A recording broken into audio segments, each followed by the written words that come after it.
team like Kyrie and KD, or the Lake Show with King James and AD. Wish I could match him up with the bad boys from the 80s, but no black and white, I need that in HD.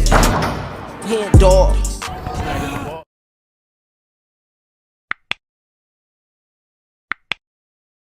Yo, what's good, y'all? It's your boy HenDawgz, and we back to it. You know how we do it.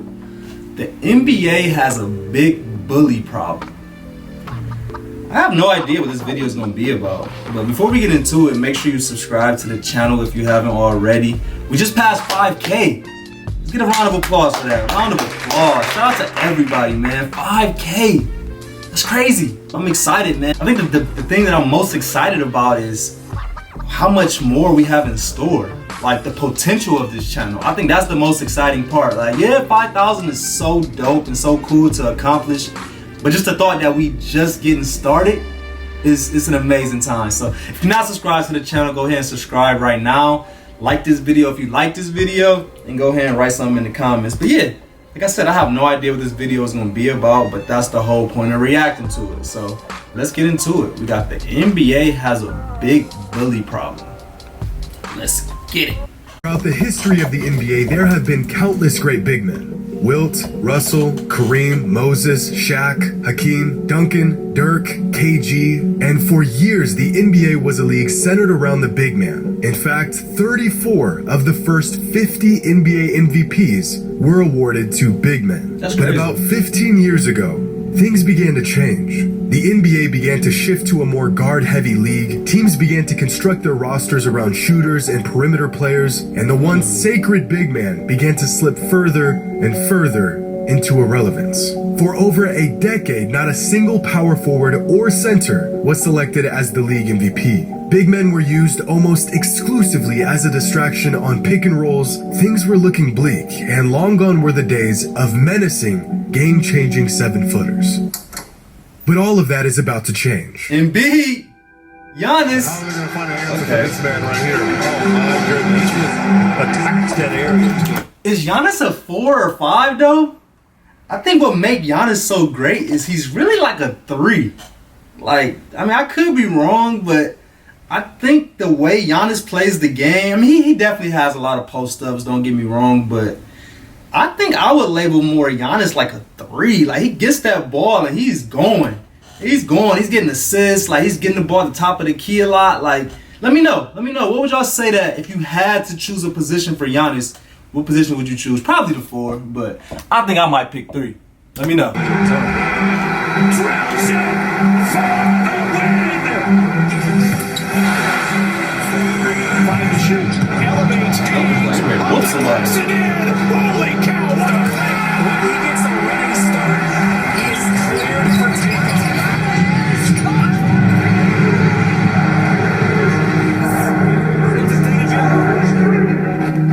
Seemingly out of nowhere, in a league full of three-pointers, positionless basketball, and the most skilled guard play we've ever seen, dominant big men have made a violent return to the NBA. The big man is back, and it might just be better than ever. Okay. If you had to choose one out of those 3, who you picking? Embiid, Giannis, or Jokić? Out of those 3 right there, who you picking? Let me know. Today's video Give me is Giannis. sponsored by Keeps. In 1962, Wilt Chamberlain set the gold standard for NBA big men, and really NBA players in general. In a season-long, record-breaking barrage, Wilt Chamberlain averaged 50 points and 26 rebounds a game. That's Numbers OD. that still don't make any sense. His not player at all. efficiency rating that season was 32.1. For decades, this record-high PER would go unmatched. And other than a few historic seasons, no one even came close to matching this. Here's a chart of the highest single-season PERs from big men in NBA history. This is literally every great season from every great big man in NBA history. Here's Kareem's historic 1972 season, Bill Walton's MVP season, Charles Barkley's MVP season, Shaq's incredible 2000 season, the best season of Tim Duncan's career. They're all here. And here's Wilt's 1962 record-breaking season that earned him a PER of 32.1. Now, here... What year did Bill Walton get MVP though? I didn't even know Bill Walton even got MVP. He was that good, y'all? Let me know about Bill Walton. Here's Nikola Jokić, Giannis Antetokounmpo, and Joel Embiid's PERs from this season. 3 of the most efficient and productive seasons of any NBA bigs in NBA history, all in the same season. We are talking about a magnitude equal to that of Will Chamberlain's prime seasons by 3 separate big men. That's crazy. In 1 year. Not only is this level of dominance from 3 players absolutely unprecedented, it's statistically unbelievable. Countless greats over countless seasons, and these 3 young stars have topped all of them simultaneously. The 2022 MVP race has been quite possibly the most wide-open race of any in recent history. From DeMar DeRozan to Stephen Curry to Kevin Durant to Ja Morant, about a dozen players have gotten considerable talks for the MVP award this season. But by the time it was all said and done, 3 players were clearly ahead of everyone else. Nikola Jokić, Giannis Antetokounmpo, and Joel Embiid. Now, is it a coincidence that all 3 of these players are towering big men? Maybe. But there's a distinct gap between them and everyone else for a very good reason. In fact, outside of Jokić, Giannis, and Embiid, here's the list of players to average at least 27 points per game, 11.5 rebounds per game, and 4 assists for a season in modern NBA history. So who was y'all MVP?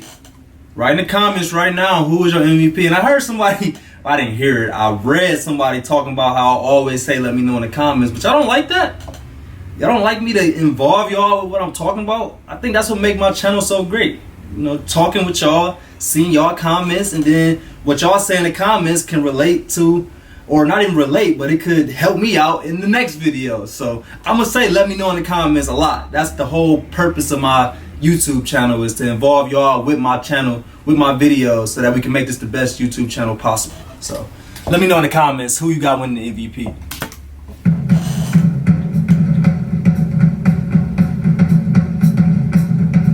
That's it. That's the whole list. Literally nobody. And yet, somehow, Jokić, Giannis, and Embiid all had averages above this stat line this season. We are talking about production from big men that we've never seen in the modern NBA. But it gets even crazier, because since 1976 there have only been 2 players that have averaged more than 30 points and 11 rebounds a game for a single season. Moses Malone in 1982 and Shaquille O'Neal in 2000. And both of them won the MVP in those seasons. It's a stat line that's so difficult to achieve that it's virtually a surefire way to be named the league's most valuable player. And yet, both Giannis and Embiid averaged more than 30 points and 11 rebounds a game this season, and neither of them are likely to win the MVP award. These guys are putting up prime Shaq numbers. That's actually insane right there, but let's talk about Moses Malone a little bit. I don't want to just skate past 31 points and 14 rebounds for a whole season. Like, I feel like Moses Malone should get more praise.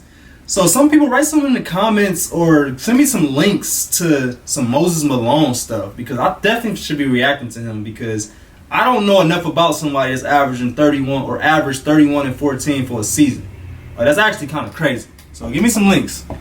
And because of how stacked the league is at the moment, both of them will come up short of the MVP. And it's not like these guys are putting up great numbers on bad teams. Both the Bucks and 76ers won more than 50 games this season and earned top seeds in the East. Giannis continues to put up insane numbers as the most dominant two-way player in the league. Joel Embiid became the first center in 22 years to win a scoring title with an offensive game so refined you'd think Hakeem Olajuwon was his biological father. And Nikola Jokić pretty much broke advanced metrics this season on his way to becoming the first player in NBA history with 2,000 points, 1,000 rebounds, and 500 assists in a single season. Now, if y'all can recall, it wasn't long ago that the best big men in the entire league were second class to the best perimeter players in the league. Within the last decade, players like David Lee, Tyson Chandler, Andrew Bynum, DeAndre Jordan, and Al Jefferson were making All-NBA teams. I mean, don't get me wrong, those guys were all good players at their peak. But fast forward to today's NBA, and you have to be damn near an MVP caliber player just to make an All-NBA team as a big man. To find dominance from big men like we saw this season, we have to turn the clocks all the way back to the 90s, back when the NBA was controlled by bruising 7-footers. David Robinson, Shaquille O'Neal, Karl Malone, Patrick Ewing, Hakeem Olajuwon, Charles Barkley. Now how's that for a league that is stacked with all-time big talent? And these weren't just the best big men in the NBA 27 years ago. This was the MVP leaderboard for the 1995 NBA season. And just look at their numbers. This is absurd. Nearly all of them are averaging a 25-point double-double. It isn't until the 7th spot on the MVP leaderboard that we'll find a non-big man. And the first guard that comes up is 1994-95. Where the hell is Michael Jordan? Was this the year that he quit? I mean, retired? I don't want to say quit. Quit sound way worse than retired. Was this the year that he retired? Because where the hell is Michael Jordan at? Stockton, who came in 8th in MVP voting that season. Can you even imagine if the best guard in the entire NBA was regarded as the 8th most impactful player in the league? Well, that was the NBA nearly 3 decades ago. And although the quantity of dominant big men isn't quite as deep as it was in the 90s, the quality certainly is. Nikola Jokić has quickly become the best playmaking big man of all time. His basketball IQ, his vision, his ability to manipulate the defense on all 3 levels makes him the ultimate threat at all times. There's truly never been a player like the Joker, and his one-of-one skill set has single-handedly carried his team to the playoffs and has made him the league's most valuable player. Giannis has been so dominant for so long now that when he drops 40 and 15 while being the best defensive player on the court, it isn't some sort of headline. And if his freakish length and athleticism didn't make him impossible to guard, he's now added a mid-post game to his arsenal that makes any defender look absolutely helpless. We are talking about a player with the imposing physicality of a prime Shaquille O'Neal that can also bring the ball up the court and Euro step his way to an easy bucket. No, facts. I think Giannis is one of a player that we won't see again for a very, very long time. But I think if Giannis was just to get a consistent jump shot, he could arguably be one of the top players of all time, man. Like the way that he plays, like the mentality he plays that goes along with the physical aspects that he has. This shit is crazy. That's why I got Milwaukee winning the finals this year.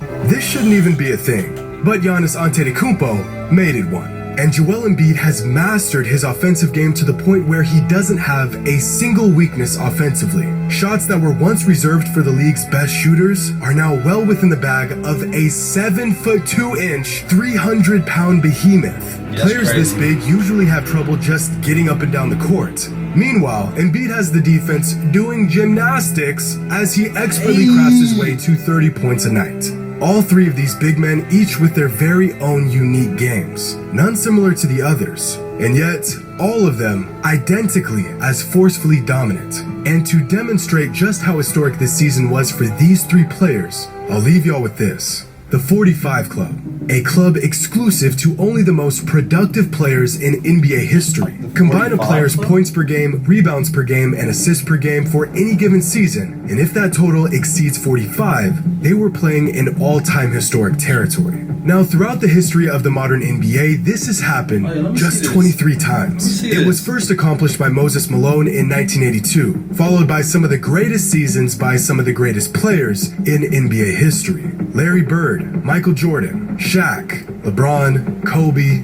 Westbrook had a ridiculous total of 52.7 in 2017. And most recently, Nikola Jokić joined the 45 Club just last season. This list of players and their best seasons is peak NBA on full display. But if we remove all the players who aren't big men, we are left with just 4 players across 6 seasons who accomplished this feat. 5 of those 6 seasons earned these players MVP honors. This season, Nikola Jokić, Giannis Antetokounmpo, and Joel Embiid all joined the 45 Club.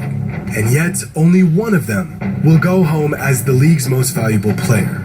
The big man is back, and it may just be better than ever. Hope you all enjoyed, and as always, until next time. Until next time. Great video. That was a great video. Give me a thumbs up or a like if y'all really enjoyed that video. I did. I really wasn't expecting it to be about those 3, but I definitely believe that they deserve a video. because all three of them are doing something this season that we don't typically see. As y'all can see by some of those stats that he was saying, like for instance, the last one, they said only 23 people all time has had the 45, which is points, rebounds, and assists all together. If you add all three of them up together, would you get 45? And they said that's only happened 23 times, and this season, all three of them did it. So that kind of just goes to show that all three of them is having a crazy, crazy season. So I appreciate y'all for watching this video. Make sure y'all subscribe to the channel if y'all haven't already. Make sure y'all like this video if y'all like this video. And go ahead and write something in the comments. Write what other videos y'all want me to react to. But I appreciate y'all like always. We out.